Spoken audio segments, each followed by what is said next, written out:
Right, so it's Darren here, interviewing Heidevolk. Hi guys. Hello. Thank you. Thank you for taking out time today to give us a chat. But it's, first thing, congratulations on 15 years. So Thank you. after that, did you think you'd still be here in 15 years' time? And we never imagined to come out of the rehearsal room, so yeah. Things got a bit out of hand, I suppose. Yeah. It has its bonuses, ups and downs. Yeah, well, sure. Secondly, what was it like growing up in Netherlands? Did you get any encouragement to become musicians, or was people trying to diminish your opinions? Both. Yeah. Yeah, in a certain way. I mean, I come from a musical family, and I got encouraged to, participate in music big time. But then again, my dad, who was touring a lot in his days, always told me, "Are you really sure you want to do this? Because you're going to find out." Well, I was going to find out myself anyway. So yeah, kind of an encouragement. My parents were kind of neutral to the whole music thing. They were like, "Yeah, it's a great hobby," but they didn't really realize how serious I was about this, I guess. Don't drop school, young man. Yeah. Well, I didn't drop school. But and at school, we had music lessons which included every genre, including metal. Yeah, so that was pretty cool. Yeah. So you actually had school lessons that included metal? In this country, metal's really frowned upon. We had some rock, blues, rock, hard rock, and then metal was the extreme, maybe Metallica or something like that. It's not like we're playing Dark Throne or anything, but yeah, you get the picture. Actually, we have a metal academy nowadays. We do. So actually, you can get a master or minor or something in metal. It's like, yeah. I did my education in the wrong country, I think. So in this country, it's still very frowned upon. So will we be seeing any new material this year? Yes, actually we just finished the drum tracks for the new album, and I guess end of October, November, somewhere there should be a new album out. Yeah. Cool. What are your inspirations? What have you taken for this album? Can we go into that? I don't know. I'm not really sure, actually. No. I'm not really sure. Well, I think the most obvious influence that I can think of is Heidevolk itself, like the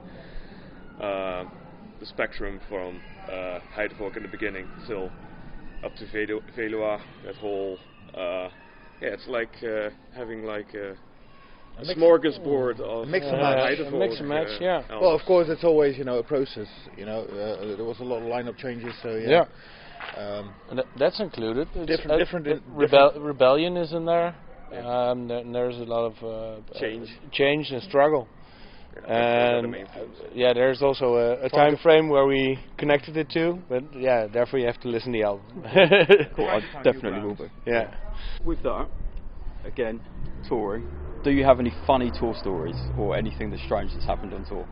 Well, one story comes to mind, and that's the bus breaking down in the Nevada desert. Oh yeah, that was great. Yeah.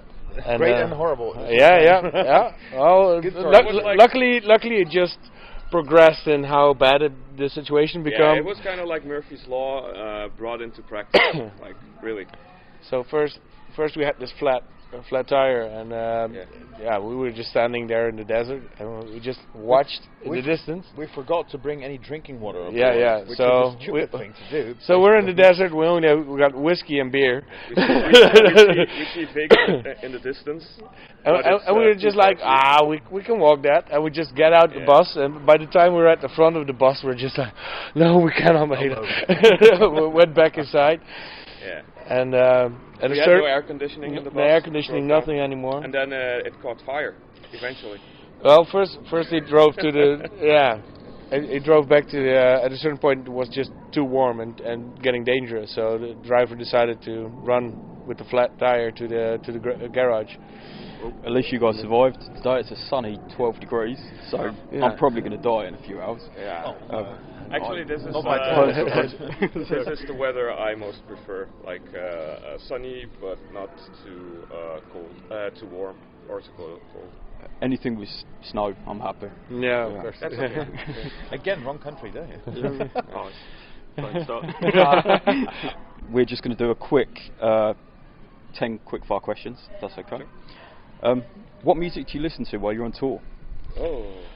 Depends on who we're bugging. Yeah. We try to nerve somebody. Yeah. So, I don't know. America. The horse with no name is the Also one there- Ever bugging him? on my nerves, mostly because of the bad grammar in that song. And there's a lot of 80s glam metal going on. Yeah. actually. Especially if it's late and the people that got to work in the morning are really tired, and then we just bump the volume up and make it a bigger party. It's quite diverse. It's like 80s rock and 80s like synth pop wave, and then there's of course the folk metal, black metal. For example, if we go home tomorrow with a huge hangover, it's probably Johnny Cash. Something like that. You can't beat Johnny Cash, really. That's for sure. No. So with that as well, what are your drinks of choice on tour? It's the most important thing, I'm really. a very big gin and tonic guy. Yeah, For sure. gin and tonic took over. It actually it's circulating. So one time it's wine, next time it's gin tonics. We had Jack Coke for a really long time, and eventually, we got too wasted of that. So beer's a given, of course, but Yeah. like breathing. I prefer my Coronas, like the light beers that I can drink like all as if day, it's, every day. Yeah, where you don't get the feeling you've just swallowed the whole bread. So Guinness is off the table then.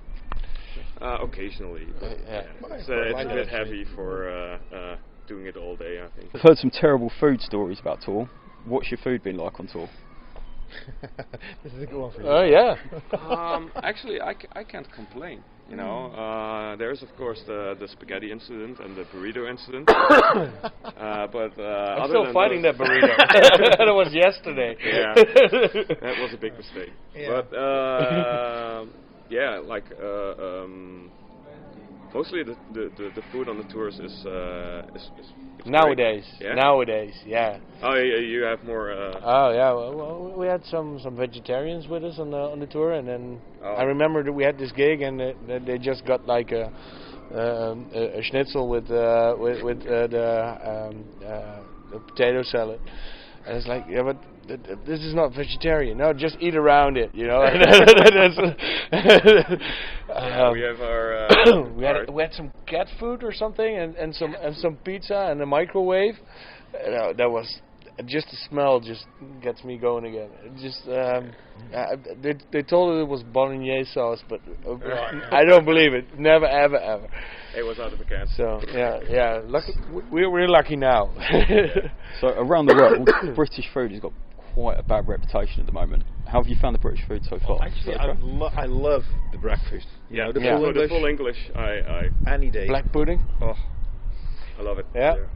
I wonder why we never do that in Holland. No, like in Netherlands, it's breakfast is mostly like a sandwich, and lunch is mostly a sandwich, and then when it comes to dinner time, it's something that really fills you up. Which actually with potatoes and resembles more like the English breakfast that we have in dinner time. Yeah. So we're used to like basically starving ourselves and eating bread all day, and then have a good meal, have a proper meal good- right before you go to bed.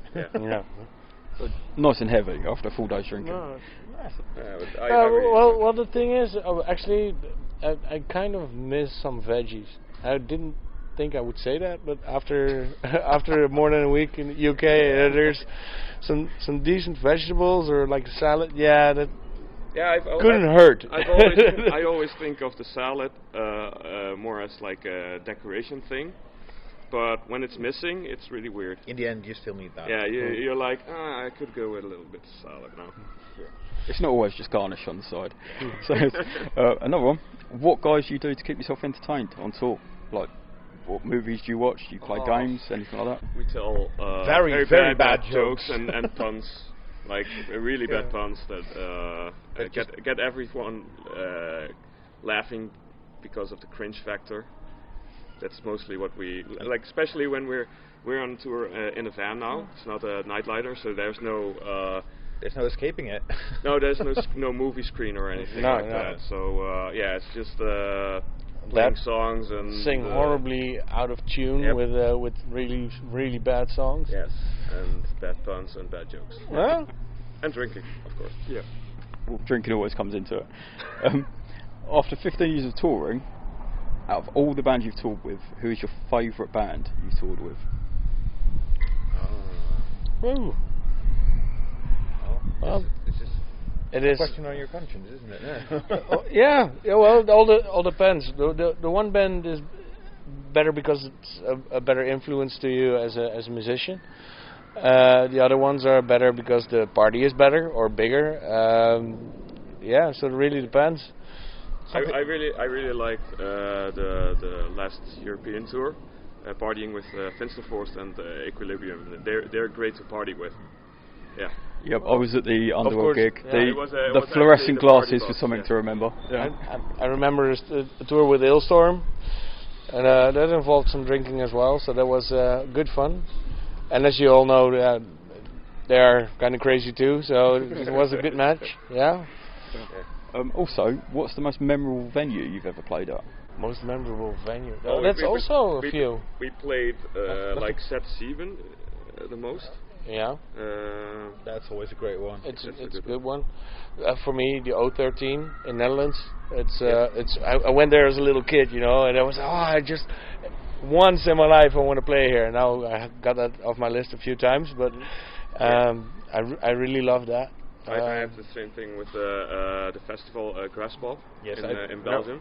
I used to visit that every year, and then I finally got to play there, and it was like, yeah, I kind of reached my goal right now. So Yeah. Everyone has their dreams. 2 easy questions now at the end. Celebrity crushes. Do you have a celebrity crush? No. a lot. No, to be fair, no, I don't actually. No. No. I've got some people I admire, but I wouldn't call it a crush. A Batman, maybe. Batman, yeah. I just want to be Everyone loves Batman so bad. No, I think if I have to go for like a movie star, probably Scarlett Johansson. Yeah, probably my favorite. And to finish up, nice easy one. Worst member of the band to bunk with? These two are going to say me. Yeah. Is that snoring problem? Definitely. Yeah. I mean, we're all guilty of snoring, but yeah, he's the champion. Definitely. The king of snore. Always go strong or go home. Fair point. Right. Cheers, guys. Thank you for taking time out of thank your you. day, and have a great gig, and we'll see you in the pit. Thank you. All right. Thanks.